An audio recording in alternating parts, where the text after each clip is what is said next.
India TV YouTube channel को subscribe करें और बेल आइकन दबाएं। ये अगर ट्रेलर है तो फिर पूरी पिक्चर कैसी होगी? और ये ट्रेलर हम इसलिए कह रहे हैं क्योंकि ब्लॉक चुनाव के दौरान जिस तरीके से गहमा गहमी, हंगामा, भिड़ंत की तस्वीरें सामने आ रही हैं, ये बहुत ही आश्चर्य करने वाली हैं। क्या ये उत्तर प्रदेश का इतिहास है? क्या यही उत्तर प्रदेश में होता है जहां पर बीजेपी और समाजवादी पार्टी के कार्यकर्ता आपस में इस तरह से भिड़ गए हैं कि किसी को अपनी जान की परवाह तक नहीं है?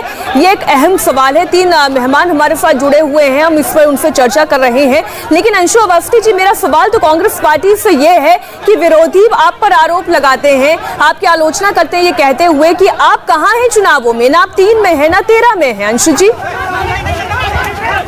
मीनाक्षी जी, मैं सुन रहा था ये उत्तर प्रदेश का इतिहास नहीं कि उत्तर प्रदेश में जिस तरीके की रक्त रंजित राजनीति लोकतंत्र को कमजोर करने की भारतीय जनता पार्टी कर रही है, ये उत्तर प्रदेश का इतिहास नहीं है। उत्तर प्रदेश से पुरुषोत्तम दास टंडन, आचार्य नरेंद्र देव जैसे महर्षि और राजनीति के देव पुरुष निकले। ये दुर्भाग्य है कि अटल परंपरा की भारतीय जनता पार्टी, जिन्होंने खरीद बिक्री को ठोकर मारने की बात कही थी, आज भारतीय जनता पार्टी किस स्तर पर जाकर पहुंच चुकी है। और मीनाक्षी जी, मैं तो आपके चैनल के माध्यम से देश के दर्शकों से सवाल करता हूं, मैं उन पर एक सवाल छोड़ता हूं। क्या जिस तरीके की तालिबानी परंपरा भारतीय जनता पार्टी बना रही है, भारतीय जनता पार्टी के गुंडे कार्यकर्ता जो गुंडे बनकर कट्टा गोली बारूद लेकर घूम रहे हैं, क्या आप ऐसा विपक्ष चाहते हैं? क्या चाहते हैं कि विपक्ष भी उसी गोला कट्टा और बारूद लेकर चले? कानून का कोई शासन नहीं। उत्तर प्रदेश में एक महिला को नामांकन से रोका जाता है। उत्तर प्रदेश में जो भी आम जनमानस का व्यक्ति पंचायत चुनाव में पार्टिसिपेट करना चाहता है, अगर वो भारतीय जनता पार्टी से ताल्लुक नहीं रखता तो उसको नामांकन नहीं करने दिया जाता है। इस तरीके की परंपरा कभी मीनाक्षी जी भारतीय जनता पार्टी उत्तर प्रदेश में नहीं रही। भाजपा की सरकार में सिर्फ और सिर्फ अपराध को बढ़ावा मिल रहा है। इन्होंने अपने बलात्कारी हम आपके आरोपों पर शलभमणि त्रिपाठी जी से जवाब लेंगे, लेकिन एक तस्वीर आई है जो शलभमणि जी आपको देखना बहुत जरूरी है। लखीमपुर खीरी में निघासन विधानसभा से बीजेपी विधायक शशांक वर्मा कैमरे पर खुलेआम धमकी देते हुए दिखाई दिए हैं। शशांक वर्मा ने एसपी उम्मीदवार हरप्रीत कौर के पति अमनदीप को कहा कि मैं तुम्हें यहीं जमीन में गाड़ दूंगा। पहले ये वीडियो देखिएगा, उसके बाद फिर मैं आपके पास आऊंगी। शलभ जी, अपने भाई से बात कर रहा हूँ, उनसे नहीं बात कर रहा हूँ। तुम्हारी ब्लॉक उनकी भाई की वजह से है, ये याद रखना बस। वरना और कोई होता अपने भाई से बात कर रहा हूँ, उनसे नहीं बात कर रहा हूँ। तुम्हारी ब्लॉक उनकी भाई की वजह से है, ये याद रखना बस। वरना और कोई होता और कोई होता तो गाड़ दिया गया होता। शलभमणि जी, ये भारतीय जनता पार्टी की जुबान है, क्या ये कहना चाहिए? और जो अंशु अवस्थी कह रहे थे कि अब तक तो आप पर ऑटोक्रेट होने का इल्जाम लगता था, वो तो तालिबानी परंपरा से आपको जोड़ रहे हैं। देखिए, अंशु अवस्थी क्या किस मुंह से बोलेंगे? रायबरेली और अमेठी की भी सीट जो है अंशु अवस्थी की जो पार्टी है वो नहीं बचा। राहुल गांधी पहले से चुनाव। अरे भैया बोलने दीजिए अंशु जी, काहे रो रहे हैं? अरे अमेठी रायबरेली के नाम पर रोते क्यों हैं? सुन तो लीजिए, आप तय करेंगे क्या? अंशु जी, जवाब दें, उसके बाद फिर आप तय करेंगे। अंशु जी, मुझे क्या जवाब चर्चा की ये परिपाटी नहीं है। इंडिया टीवी पर इस तरह से चर्चाएं नहीं होती है। अंशु जी, जवाब लेने दें। सरकार कहां पर है? अंशु जी, जवाब लेने दें। शलभ जी बोले। देखा ना आपने, 0 सीट आने के बाद कितना गुस्सा होता है। जब रायबरेली हार गए, अमेठी हार गए, राहुल गांधी तो इतनी बुरी तरह हारे कि उत्तर प्रदेश वापस नहीं लौटे। और आज ये बात करते हैं कि गुंडागर्दी कह रहे साहब। न सोनिया जी अपने क्षेत्र में आती हैं, न राहुल जी अपने क्षेत्र में आते हैं। प्रियंका जी को आपने प्रभारी बना के भेजा था उत्तर प्रदेश का, क्या हालत हो गई? अरे सुनिए भैया, अरे सुन तो आप तय करेंगे विषय आप तय करेंगे। शलभ जी, सवाल मेरा ये था कि जमीन में गाड़ देने वाली बात कोई कैसे कह सकता है? क्या कोई गुंडा राज है जो कोई जमीन में गाड़ देगा? देखिए, ये वीडियो जो आप दिखा रही हैं, उस वीडियो में कौन गाड़ी में बैठा हुआ और कौन उसकी गाड़ी में घुसा हुआ है, ये भी दिख रहा है कि जो व्यक्ति गाड़ी में घुसा हुआ है बात कर रहा है, तो दोनों के बीच में बात हो रहा है। आप एक वीडियो के 5 सेकंड के क्लिप के आधार पर स्टूडियो में बैठ के ये जंगल राज और क्या कैसे तय कर सकते हैं? आप उस पूरी घटना को देखिए ना, जो व्यक्ति अंदर बैठ के बात कर रहा है, जो व्यक्ति गाड़ी के अंदर घुसा हुआ है, जहां तक बात समाजवादी पार्टी और कांग्रेस की है, ये इनकी आदत है। कांग्रेस पार्टी का तो जनाधार खत्म हो चुका है, ये जीरो पार्टी के तौर पर इस जिला पंचायत और पंचायत चुनाव में निकल कर आए हैं। और समाजवादी पार्टी जो गुंडागर्दी करना चाहती थी वो कर नहीं पाई, चुनाव हार गए, प्रत्याशी इनको मिले नहीं। इनका बहराइच में प्रत्याशी ये है, उसने नामांकन करने के बाद भारतीय जनता पार्टी का झंडा पकड़ लिया।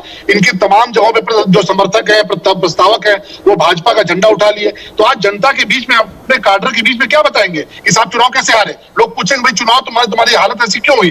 तो ये तमाम तरह के आरोप इल्जाम ये लगते रहते हैं।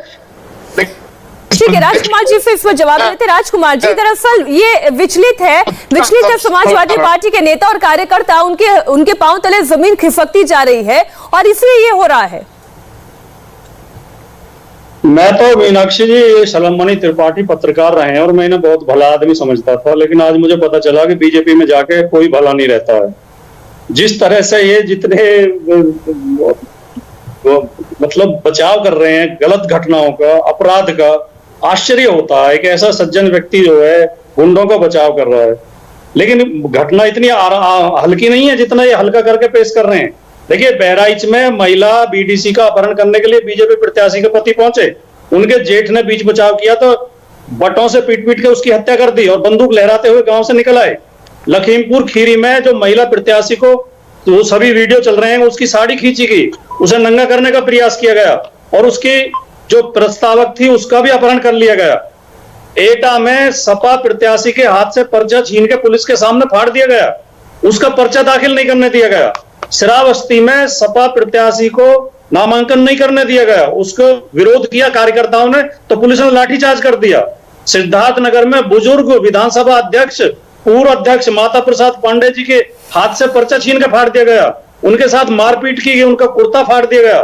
सीतापुर में फायरिंग हुई, ये सब हुआ है। इसका बचाव कर रहे हैं क्या? 21 मुंह से बचाव कर रहे हैं। और देखिए सलमनी जी, आपको बता दूं, जब रावण ने माता सीता का अपहरण किया था, उन्हें भी बहुत लोगों ने समझाने का प्रयास किया था, वो भी ऐसे कहता था जो आप कह रहे हैं। कांग्रेस हमारे सामने क्या है, समाजवादी पार्टी हमारे सामने क्या है, ये हमारे सामने क्या है। इतना ही घमंड रावण को भी था, लेकिन रावण की क्या गति हुई ये भूलिए मत आप। ये सत्ता सदा नहीं रहती है। यही आपके मुख्यमंत्री सदन में खड़े होकर रोए थे आंसुओं से, मुझे पुलिस मार देगी। वो दिन मत भूलिए, ये दिन सबके साथ आते हैं। जनता बदलती रहती है, सरकारें बदलती रहती हैं। शलभ जी बताएं। देखिए, रावण का अंत तो हुआ, उत्तर प्रदेश में भी हुआ, देश में भी हुआ। 2014 में रावण राज का अंत हुआ, 2017 में रावण राज का अंत हुआ। अरे सुनिए भाटी जी, आप तो बहुत अच्छे व्यक्ति हैं, सुन लीजिए ना, थोड़ा धैर्य रखिए। 2014 में रावण राज का अंत हुआ, 2017 में रावण राज का अंत हुआ, 2019 में रावण राज का अंत हुआ और 2022 में तो रावण राज बिल्कुल पूरी तौर पर सफाया होगा, क्योंकि आप लोग जनाधार खो चुके हैं। देखिए, आपके पास जनाधार नहीं है और आप जो आरोप जो लगा रहे हैं, अरे सुन लीजिए राजकुमार जी, आप जो आरोप लगा रहे हैं ना, अगर ये आरोप सच रहे होते हैं तो अखिलेश जी को चुनाव के परिणाम आते ही 12 जिलाध्यक्ष बर्खास्त नहीं करने पड़ते।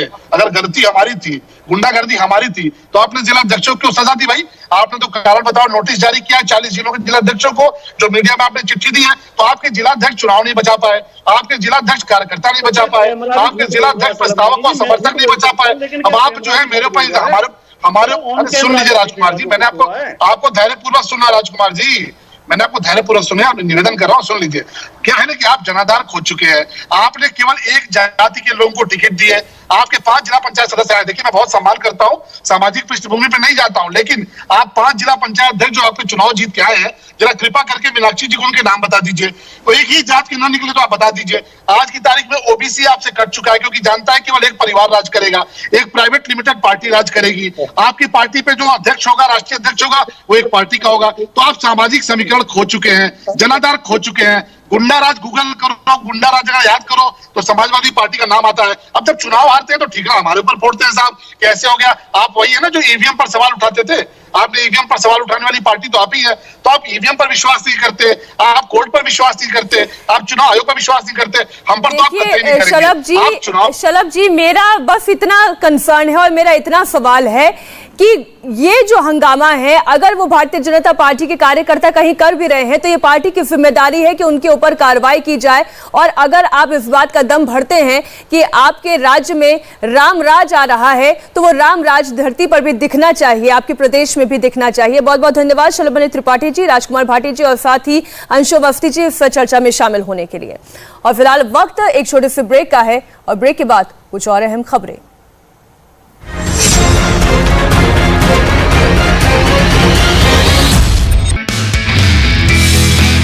नमस्ते, मैं हूं मीनाक्षी जोशी। वीडियो और खबरों से अपडेट रहने के लिए India TV YouTube channel subscribe करें, बेल आइकन दबाना ना भूलें। जुड़े रहें इंडिया टीवी के साथ।